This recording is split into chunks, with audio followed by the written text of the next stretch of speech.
Ayan na mga idol, Kenneth Liu Burr naka red gloves, samantalang yung Chinese naka blue gloves.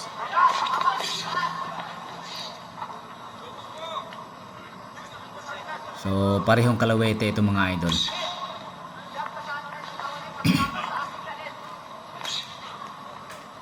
Sa mga nanood sa laban ni Casimero, before nito ay panalo po si Casimero via TKO sa round number 5 or number 6 ata yung, I'm not sure. And this is Kenneth Liu Burr versus a Chinese fighter. Tingnan natin kung hanggang saan aabot ang laban na ito.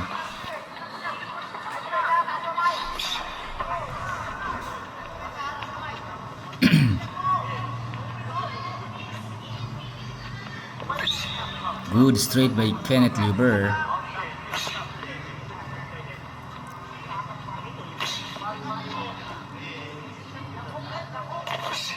Uy, ang ganda ng, ang lakas, ang ganda ng uppercut na yun mga idol. Kailangan ni Kenneth Liu Burr na i-timing yung kanyang uppercut para makatama.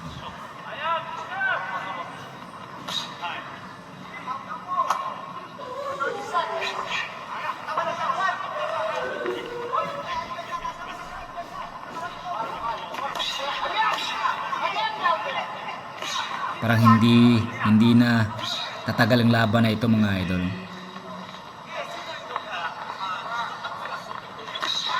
Yun. 10 seconds.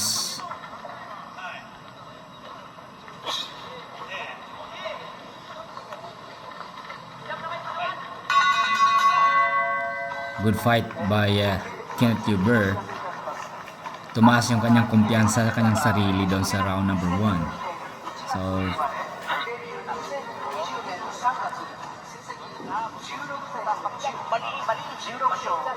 lamang si Kenneth Liu Burr doon sa round number 1 mga idol. Ito yung highlights niya. Yun, ganda ng uppercut.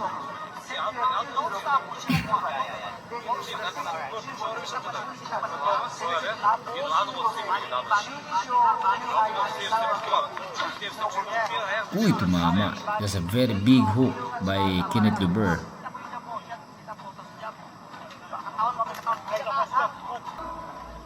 Round 2.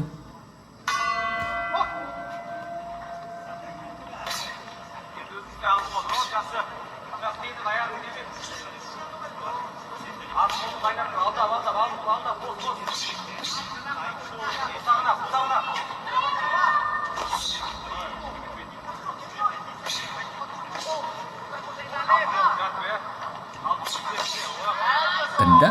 Ito si jab at saka hook.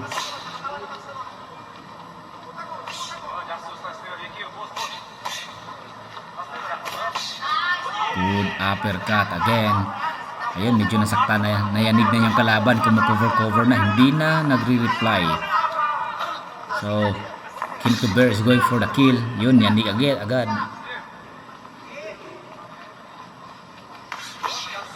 Good counter by Kenneth Liu Burr.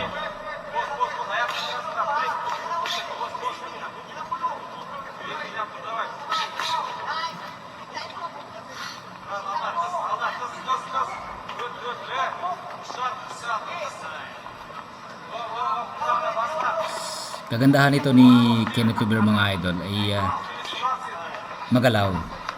Good uppercut, a good hook. Ang layo ng hook na yan pero tumama pa rin mga idol. Good timing by Kenneth Liu Burr. Good timing. Good hook again. Yun. Tumba ang kalaban. Lakas nun.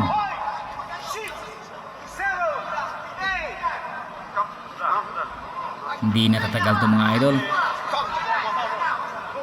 Ito, Kenneth Liu Burr going for a kill now. Good uppercut. Wala na. Yun. second knockdown sa laban na ito. Medyo parang nasaktan ng nasaktan ng lubos itong Chinese. Knockout. Kenneth Luber by TKO again. Congratulations kay Kenneth Luber. And congratulations also to General Casimero sa kanilang mga panalo sa laban ngayong araw. Yan, nasaktan ng lubusan itong Chinese fighter. Congratulations mga idol, congratulations, panalo yung lahat ng mga Pinoy na lumaban ngayong araw.